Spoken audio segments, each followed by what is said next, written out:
नमस्कार। Sai college of teacher training के online class में आपका स्वागत है। आज हम लोग पढ़ेंगे बीएड सेकेंड ईयर।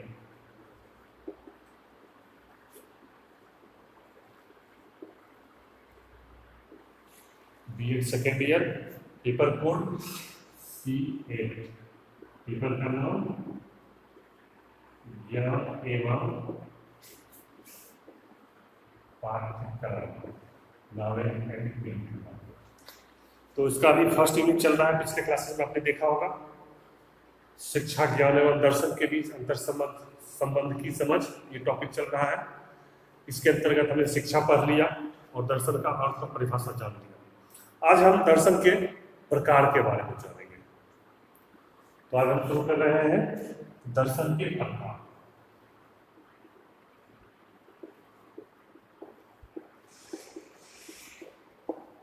आज हम करेंगे दर्शन के प्रकार। देखिए, दर्शन को जो है तीन भागों में बांटा गया है, या दर्शन के तीन प्रकार हैं: तत्व मीमांसा, ज्ञान मीमांसा और मूल्य मीमांसा।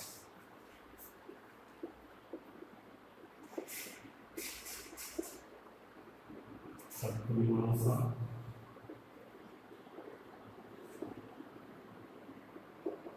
ज्ञान मीमांसा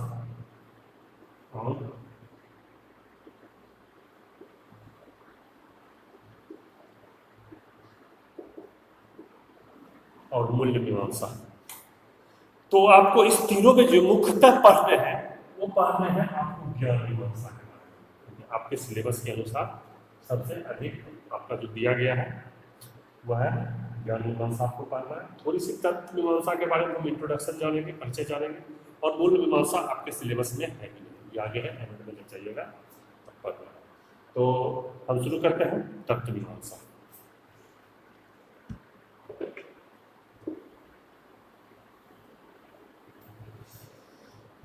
तत्व मीमांसा का हम थोड़ा परिचय जानेंगे और मुख्य विशेष तौर पर हमको पढ़ना है ज्ञान मीमांसा के बारे में। ज्ञान मीमांसा के बहुत सारे भाग भी पढ़ेंगे, लेकिन वो आगे के टॉपिक में आएगा। इसमें सिर्फ ज्ञान मीमांसा क्या है उसके बारे में जानेंगे। ठीक है। तत्व मीमांसा के अंतर्गत जो है वह शब्द की खोज की जाती है। तत्व मीमांसा के अंतर्गत सत्य की खोज की, मीमांसा के अंदर सत्य की खोज की जाती है। तत्व ज्ञान मूलतः मनुष्य, जगत, ईश्वर तथा परलोक से संबंधित है। ये तत्व ज्ञान जो है जिसके अंदर की हमने सत्य की खोज की, सत्य क्या है तत्व ज्ञान के अंतर्गत आएगा। और ये तत्व ज्ञान के अंतर्गत मनुष्य, देखिए इसमें मनुष्य सबसे अधिक इंपॉर्टेंट है, क्योंकि जितने भी चाहिए लोक, परलोक, जगत सब कुछ मनुष्य से जुड़ा है। इसे सर्वप्रथम इसमें क्या नाम आएगा? मनुष्य का। उसके बाद जगत, मतलब ये संसार, जगत के बाद ईश्वर तथा परलोक। देखिए इसमें तीन चीज जो है, मनुष्य इस जगत में रहता है, वह ईश्वर की आराधना करेगा। आराधना करने के बाद वह परलोक में, दूसरे लोक में जाएगा, यानी उसे मोक्ष की प्राप्ति होगी। अंतिम सत्य जो कहा गया है, जब वो परलोक जाएगा तो इसी सत्य को जो है तत्व ज्ञान के अंतर्गत लाया गया है। ये सब मनुष्य ही कर सकता है। ये तत्व मीमांसा के अंतर्गत ईश्वर के अस्तित्व एवं ईश्वरीय सत्ता तथा आत्मा के अस्तित्व, जगत के स्वरूप, जगत का आदि और अंत इत्यादि से जुड़े प्रश्नों का उत्तर ढूंढा जाता है। मतलब जितना भी हम बताए हैं कि क्या क्या प्रश्न का उत्तर ढूंढा जाएगा, इसके अंतर्गत ईश्वर,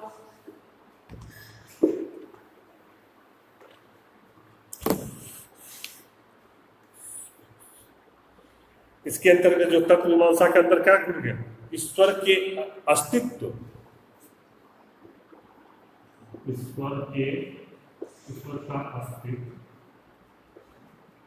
या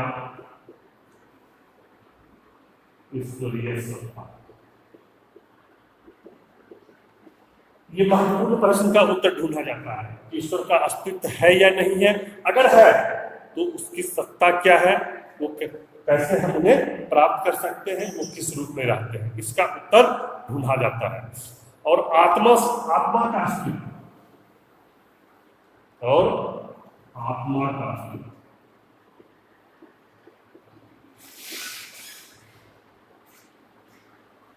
आत्मा का अस्तित्व से मतलब है कि जैसा कि सभी लोग जानते हैं कि कहा या दर्शन शास्त्र भी मानता है, दर्शन शास्त्र में मुक्त आदर्शवाद इस बात को मानता है कि प्रत्येक मनुष्य के शरीर में आत्मा होती है।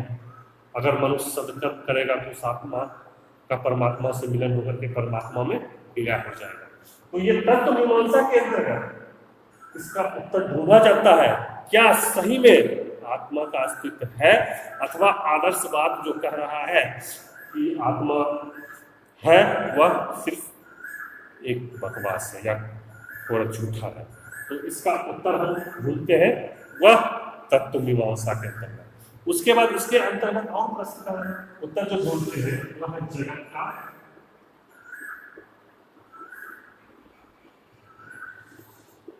जगत का स्वरूप का मतलब है कि इस जगत को जो ईश्वर ने बनाया है और जहां मनुष्य तथा अन्य जीव जंतु पेड़ पौधे रहते हैं, तो उसमें से सिर्फ मनुष्य को सर्वोच्च स्थान दिया गया है मोक्ष प्राप्ति करने के लिए। बाकी जीवों को क्यों नहीं दिया गया? मनुष्य ही क्यों मोक्ष की प्राप्ति कर सकता है? इसका स्वरूप का इस ढंग से निर्माण क्यों किया गया? इस बात का भी अध्ययन और इस प्रश्न का भी उत्तर तत्व मीमांसा के अंतर्गत ढूंढा जाता है कि जगत का स्वरूप क्या है और जगत का आदि तथा अंत क्या है। जगत का आदि तथा अंत क्या है, मतलब इस जगत यानी संसार को जो ईश्वर के द्वारा बनाया गया है वह कैसे बनाया गया है और कैसे इसका अंत होगा, इस प्रश्न का उत्तर भी हम तत्व मीमांसा के अंतर्गत ही ढूंढते हैं। तो तत्व मीमांसा का ये था आपका इंट्रोडक्शन, बेसिक नॉलेज। यही इतना ही आपको पढ़ना है, विशेष विस्तृत रूप से आपको पढ़ना है ज्ञान मीमांसा, तत्व मीमांसा, इतना ही जानिए। और ज्ञान मीमांसा भी इसमें आप थोड़ा बहुत ज़्यादा नहीं पढ़ेंगे, तो बहुत ज़्यादा ज्ञान मीमांसा आपको आगे के टॉपिक में पढ़ना है, मतलब आगे टॉपिक नहीं, आगे के यूनिट्स में, जहाँ की हम ज्ञान मीमांसा के 4 भाग का अध्ययन अलग अलग करेंगे। लेकिन इसमें सिर्फ हम जानेंगे कि ज्ञान मीमांसा है।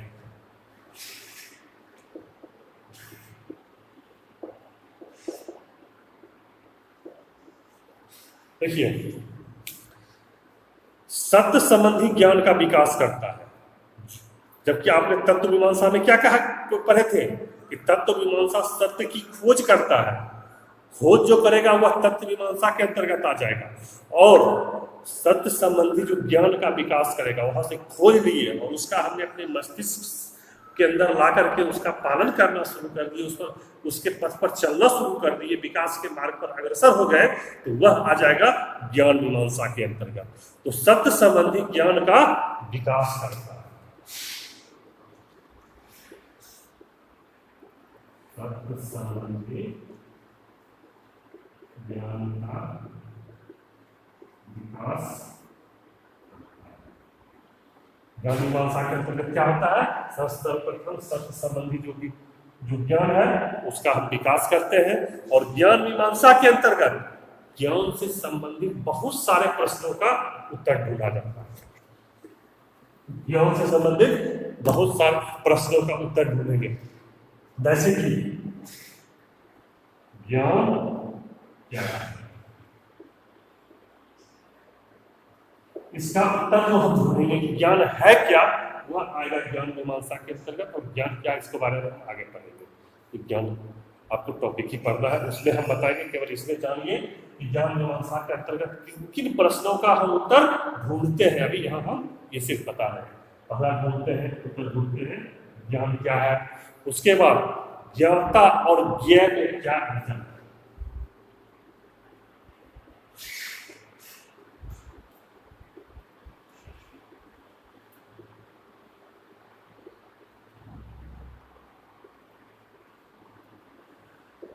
देखिए ज्ञाता और ज्ञान, ज्ञाता में भी होता है कि बहुत बड़े जो सब कुछ जानने वाले हैं वो ज्ञाता है, और ज्ञान भी होते हैं जानने वाले, लेकिन दोनों में अंतर है कि ज्ञान जो है जानते भी हैं, साथ साथ वो ज्ञान दूसरे को देते हैं। लेकिन इसका विस्तृत क्या अंतर है, इसका जब जानने का हम प्रयास करेंगे कि ज्ञाता और ज्ञान में क्या अंतर होता है, तो ये प्रश्न आ जाएगा आपको ज्ञान मीमांसा के अंतर्गत। अगला जो प्रश्न का उत्तर हम ढूंढते हैं वह है ज्ञान की सीमाएं क्या है।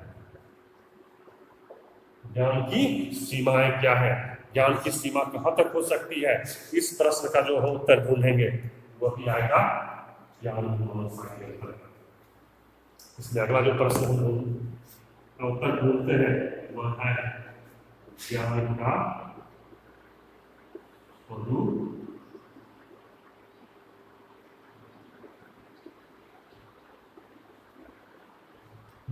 ज्ञान का स्वरूप कैसा है, इसका भी उत्तर हम ढूंढेंगे। वो उस प्रश्न का उत्तर आएगा आपको ज्ञान मीमांसा के अंतर्गत ही। और अगला जो प्रश्न का उत्तर ढूंढेंगे, ज्ञान की प्रक्रिया क्या है।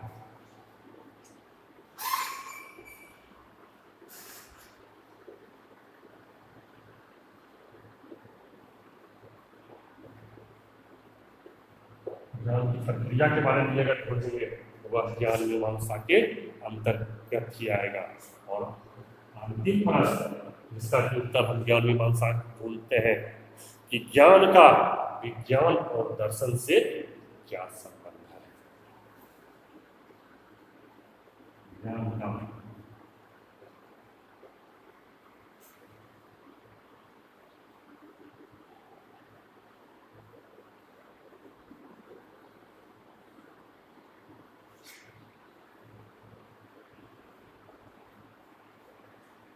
का विज्ञान और दर्शन से क्या संबंध है। तो ये था ज्ञान मीमांसा के अंतर्गत कैसे प्रश्न का उत्तर ढूंढा जाता है, ये भी हमने जाना। अब ज्ञान मीमांसा के देखिए प्रकार जैसे पढ़ना है आपको आगे, लेकिन हम इसके बारे में थोड़ी सी जानकारी दे देते हैं कि विस्तृत रूप में हमको जानना है ज्ञान मीमांसा के प्रकार, क्योंकि आपको पढ़ना भी है। तो वो ज्ञान मीमांसा के हम लोग 4 प्रकार पढ़ेंगे। इस प्रकार तो ज्यादा ही होते हैं, लेकिन हम लोग 4 प्रकार पढ़ेंगे। वो है आदर्शवाद, प्रकृतिवाद, यथार्थवाद और प्रयोजनवाद। इन सभी को हम पढ़ेंगे आगे के टॉपिक में। अब हम आते हैं अगले टॉपिक पर। ये टॉपिक जो है दर्शन के प्रकार समाप्त हो गया, तो तत्व मीमांसा आपको पढ़ना ही नहीं है। सॉरी, मूल्य मीमांसा आपको पढ़ना ही नहीं है। तत्व मीमांसा इंट्रोडक्शन आपने जान लिया, ज्ञान मीमांसा का भी आपने जाना, लेकिन इसका विस्तृत आगे पढ़ेंगे। अब हम लोग आते हैं जो आपका यूनिट कहता है कि शिक्षा ज्ञान दर्शन के बीच अंतर संबंध की समझ। तो अभी हमने शिक्षा पढ़ लिया है और दर्शन पढ़ लिया है, तो अब हम देखेंगे कि सर्वप्रथम शिक्षा एवं दर्शन में क्या संबंध है। हम लोग का टॉपिक होगा शिक्षा एवं दर्शन में संबंध। इस टॉपिक को हम पढ़ेंगे। जब इस दोनों में संबंध जान लेंगे, उसके बाद हम फिर ज्ञान के बारे में पढ़ेंगे। तो हम पढ़ते हैं अब शिक्षा एवं दर्शन में संबंध। देखिए, इसमें सबसे महत्वपूर्ण है जो शिक्षा दर्शन में संबंध में एडम्स ने कहा है। एडम्स ने कहा है दोनों के संबंध के बारे में कि शिक्षा, एडम्स ने कहा है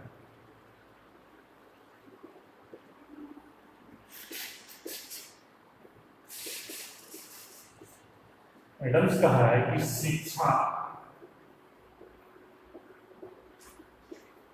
दर्शन का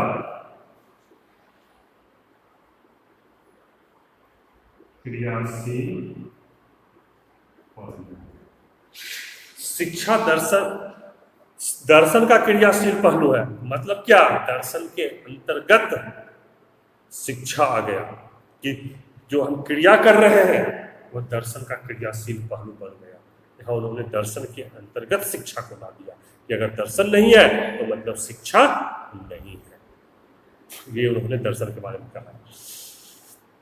यह दार्शनिक चिंतन का एक बहुत ही सक्रिय पहलू है और शिक्षा और दर्शन दोनों एक दूसरे पर आश्रित भी है। शिक्षा और दर्शन जो है दोनों एक दूसरे पर आश्रित है। कैसे बताते हैं? शिक्षा और दर्शन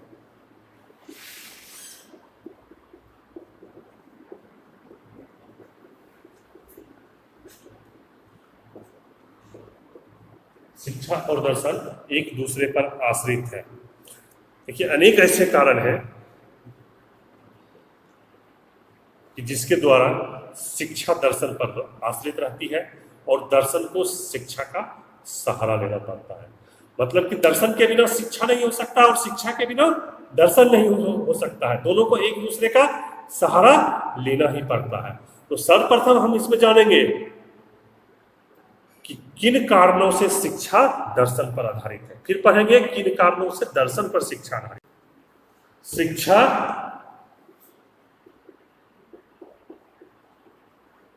दर्शन पर आश्रित है। तो सबसे पहले पढ़ेंगे इसका अलग अलग पॉइंट वाइज पढ़ेंगे कि किन कारण से शिक्षा दर्शन पर आश्रित है। तो देखिए दर्शन जीवन के उस वास्तविक लक्ष्य को निर्धारित करता है जिसे शिक्षा को प्राप्त करना है। मतलब जीवन का लक्ष्य को किसने निर्धारित किया? दर्शन ने। हमें मान लीजिए अभी सब लोग आए हैं बीएड करने के लिए, सबको शिक्षक बनना है, तो इस लक्ष्य को निर्धारित किसने किया है? दर्शन ने निर्धारित किया है कि जीवन का लक्ष्य कि हमें शिक्षक बनना है और उस लक्ष्य को पहुंचाएगा कौन? हमें शिक्षा हमें उस लक्ष्य तक पहुंचाएगी और उस वास्तविक लक्ष्य को निर्धारित करता है जिसे शिक्षा को प्राप्त करना है। शिक्षा चेतन तथा एक स्वैच्छिक प्रक्रिया है। इसका मतलब हुआ शिक्षा जब तक सीखेंगे नहीं, जब तक कोई हमें सिखाएगा नहीं, तब तक नहीं सीख ग्रहण कर सकते हैं। और ये स्वैच्छिक, जब तक कि अपनी इच्छा नहीं होगी सीखने की, तब तक हम शिक्षा नहीं ग्रहण सकते हैं। और इसीलिए कहा गया है कि शिक्षा एक चेतन तथा स्वैच्छिक ऐसी प्रक्रिया है जिसको उचित रूप से संचालित करने के लिए उचित मार्गदर्शन की आवश्यकता होती है। कोई भी स्वैच्छिक वो प्रक्रिया है, अगर उसको हम उचित रूप से संचालित करना चाहते हैं शिक्षक को, तो हमें एक उचित मार्गदर्शन की आवश्यकता होगी और बिना मार्गदर्शन के शिक्षा अपने लक्ष्य को कभी प्राप्त नहीं कर सकेगा। कि अगर शिक्षा को अपने लक्ष्य को प्राप्त करना है तो उसके लिए मार्गदर्शन की अत्यंत आवश्यकता है। और ये मार्गदर्शन कौन करता है? ये मार्गदर्शन का कार्य करता है दर्शन। कि बिना दर्शन के शिक्षा उस लक्ष्य तक नहीं पहुंचेगी। लक्ष्य भी निर्धारित किया, लक्ष्य तक कैसे पहुंचना है उसका मार्गदर्शन का कार्य भी दर्शन ही करता है। इसीलिए उस लक्ष्य की प्राप्ति के लिए दर्शन आवश्यक है।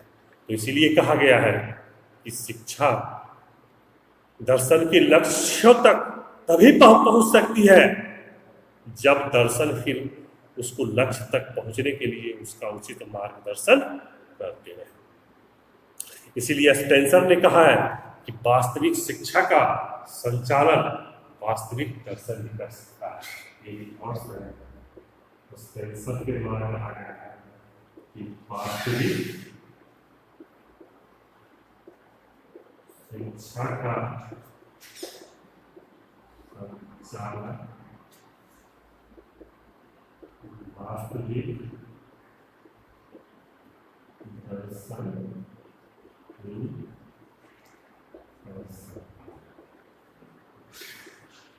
मतलब शिक्षा को जो प्राप्त करना है, अगर उसे वास्तव में प्राप्त करना चाहते हैं, उस लक्ष्य को प्राप्त करना चाहते हैं दर्शन द्वारा निर्धारित, तो उस लक्ष्य को प्राप्त कौन करवा सकता है? तो वह दर्शन। तो इसीलिए कहा गया है कि शिक्षा दर्शन पर आश्रित है। कि जब तक दर्शन उसका मार्गदर्शन नहीं करेगा, दर्शन उसका लक्ष्य निर्धारित नहीं करेगा, तब तक शिक्षा अपने लक्ष्यों को कभी प्राप्त नहीं कर सकती है। अब इसका हम आते हैं अगला पॉइंट पर।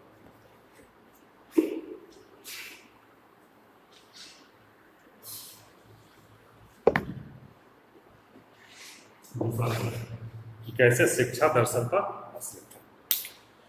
अब देखिए शिक्षा नहीं, दर्शन शिक्षा के विभिन्न अंग को प्रभावित करता है। कौन प्रभावित करता है? दर्शन शिक्षा के विभिन्न अंग को प्रभावित करता है। इसमें एक रॉस का थॉट है, इसके बारे में रॉस ने कहा है। रॉस ने कहा है कि दर्शन तथा शिक्षा एक ही सिक्के के दो पहलू हैं। दर्शन तथा शिक्षा एक ही सिक्के के दो पहलू। मतलब जैसे सिक्का में लेते हैं एक टेल हेड होता है, वैसे ही यहाँ दर्शन को माना है कि अगर सिक्का माने तो एक तरफ दर्शन है तो एक तरफ शिक्षा है, दोनों का एक साथ रहना जरूरी है, दोनों एक दूसरे के बिना अधूरा है, पहलू है। इसीलिए कहा गया है कि दर्शन और शिक्षा एक ही शिक्षे के दो पहलू है। और जो एक ही वस्तु के विभिन्न दृष्टिकोण को प्रस्तुत करता है, कि मतलब एक ही वस्तु है उसको कितने हम दृष्टिकोण से देख सकते हैं या प्रस्तुत करने का कार्य कर्म करेगा, तो वह दर्शन करेगा। और वे एक दूसरे में सम्माहित है या अंतर्निहित है, मतलब वह एक दूसरे में शामिल है। जैसे सिक्के में दोनों टेल हेड एक दूसरे के साथ है, वैसे ही दर्शन और शिक्षा एक दूसरे में समाहित है या अंतर्निहित है।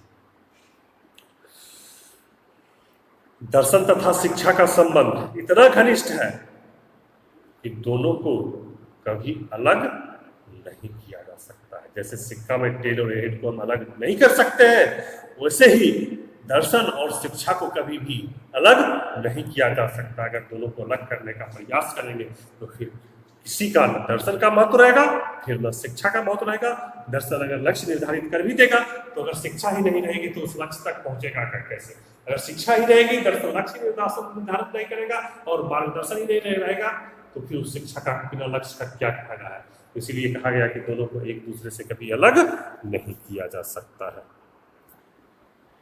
विभिन्न दार्शनिक विचारधाराओं का प्रभाव समय समय पर शिक्षा के विभिन्न अंगों को प्रभावित करता है। क्या कहें कि विभिन्न दार्शनिक विचारधारा, जितने भी दार्शनिक हैं, चाहे आप पश्चात दार्शनिक ले लीजिए, आप सुकरात से प्लेटो अरस्तु को ले लीजिए, रॉस ले लीजिए, जॉन डेवी ले लीजिए, या फिर भारतीय दार्शनिक ले लीजिए, महात्मा गांधी हो गए, रविन्द्रनाथ टैगोर हो गए, अरविंदो घोष हो गए, जितने भी दार्शनिक हुए हैं वह शिक्षा के अंगों को प्रभावित करते हैं, कर रहे हैं और आगे करते भी रहेंगे, क्योंकि दार्शनिक विचारधारा लक्ष्यों के निर्धारण का काम करती है। इसीलिए यह शिक्षा के अंग को प्रभावित करती है, परिवर्तन करती है उसको और वर्तमान समय के अनुकूल बनाती है। ये टॉपिक लंबा हो रहा है, इसके अगले पॉइंट्स की चर्चा हम अगले वीडियो में करेंगे। धन्यवाद।